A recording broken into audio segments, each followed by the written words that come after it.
વિશ્વ ઉમિયાધામ સંસ્થાના પ્રમુખ આરપી પટેલ દ્વારા નિવેદન આપ્યું હતું, જેમાં તેમણે કહ્યું કે હાલ સમાજના એક બાળકના કારણે ચિંતા વધી રહી છે. આ મુદ્દે તાજેતરમાં આરપી પટેલે આપેલા નિવેદનને પાટીદાર નેતા અલ્પેશ કથિરિયાએ સમર્થન આપ્યું છે. આરપી પટેલે આગળ જણાવ્યું હતું કે સમાજમાં ભ્રૂણ હત્યાનું દૂષણ બંધ થયા બાદ વન ચાઇલ્ડનો એક નવો જ ટ્રેન્ડ ચાલુ થયો છે અને કેટલાક પરિવારે તો નો ચાઇલ્ડનો ટ્રેન્ડ શરૂ કર્યો છે. સમાજની ઘટતી જતી વસ્તી વચ્ચે અસામાજિક તત્વો દ્વારા જમીન અને મિલકતના જે પ્રશ્નો ઊભા થઈ રહ્યા છે એ સામે સમાજ સંગઠિત થઈને નહીં લડે તો આપણી સંપત્તિ અને જમીન જતા વાર નહીં લાગે. જોકે આ નિવેદન બાદ વિવાદ થયો છે. હવે તેમને શરદી, ઉધરસ અને ઉલટી થતાં હોસ્પિટલમાં દાખલ કરવામાં આવ્યા છે. અલ્પેશ કથિરિયાએ જણાવ્યું હતું કે આરપી પટેલે કરેલું નિવેદન ખૂબ જ સાર્થક છે અને એ ખરેખર ચિંતાનો વિષય છે. આજે જે પ્રકારે વન ચાઇલ્ડ નો ચાઇલ્ડની પોલિસી ચાલી રહી છે એના કારણે ભવિષ્યમાં કાકા, મામા, ફઈ, માસી જેવી કુટુંબ વ્યવસ્થા જ નહીં રહે. આનાથી સમાજની સંખ્યા ઉપર પણ ગંભીર અસર થશે. આરપી પટેલના નિવેદન બાદ હવે અલ્પેશ કથિરિયાનું સમર્થન મળતા આ મુદ્દો પાટીદાર સમાજમાં ચર્ચાનો વિષય બન્યો છે. આ નિવેદનનો મુખ્ય ઉદ્દેશ્ય સમાજમાં ઘટતી સંખ્યા અને સંયુક્ત કુટુંબ પ્રથાના જતન અંગે જાગૃતિ લાવવાનો છે. આજના યુવાનોમાં એક ટ્રેન્ડ ચાલી રહ્યો છે.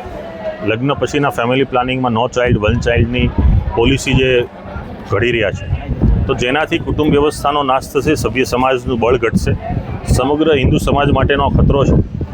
દરેક બાબતે ચર્ચા વિચારણા થતી હોય છે, પરંતુ આવા મુદ્દાઓ પર કોઈ પણ સમાજના આગેવાનો ખુલીને બોલતા નથી. ત્યારે આરપી પટેલે ખુલીને આ બાબતે ચર્ચા કરી છે, ખૂબ અભિનંદનને પાત્ર છે.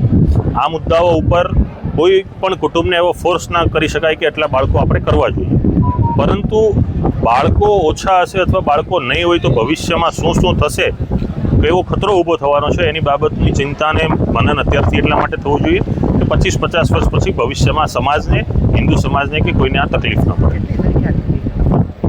ચોક્કસ આંકડો અત્યારે આપણી પાસે ઉપલબ્ધ નથી, પણ આંકડાકીય રીતે જઈએ તો સમજો કે આજે 20 વર્ષ પહેલાં હિન્દુ સમાજની વસ્તી હતી, એનાથી વસ્તી ઘટી છે. બીજું, સમાજની વાત કરીએ તો પાટીદાર સમાજની અંદર જે પહેલાં આગળની પેઢીને જે બાળકો હતા, અત્યારની પેઢીએ બાળકો નથી કરતી, તો એની સંખ્યા ઘટી છે, માળખું ઘટ્યું છે. ઘણા પ્રશ્નો પણ એવા છે, બેરોજગારી છે, આ સમયમાં વધારે બાળકો હોય તો એનું શિક્ષણ છે, એનું આરોગ્ય છે, એનો ખર્ચો છે, એની જે જીવનભર એને જે આખી ખર્ચ કરવાનો છે કુટુંબ વ્યવસ્થાનો, એનો પણ લોકોને અગવડતા પડતી છે. તો એ માટે કુટુંબે પણ વ્યવસ્થા અગાઉથી થાય એ માટેનું એડવાન્સ પ્લાનિંગ કરવું. બીજું કે 3-4 બાળકો પેદા કરવા જોઈએ, એને લઈને બોલ્યા છે તો કેટલું આવ્યું? જો બાળકો કોને કેટલા પેદા કરવા એ વ્યક્તિ કુટુંબ નક્કી કરતા હોય છે અને એ બે માણસનો વિષય છે, પણ એના બાબતે સલાહ કરતાં સૂચવ એવો હોવો જોઈએ કે વન ચાઇલ્ડ અને નો ચાઇલ્ડથી શું ખતરા ઊભા થાય છે.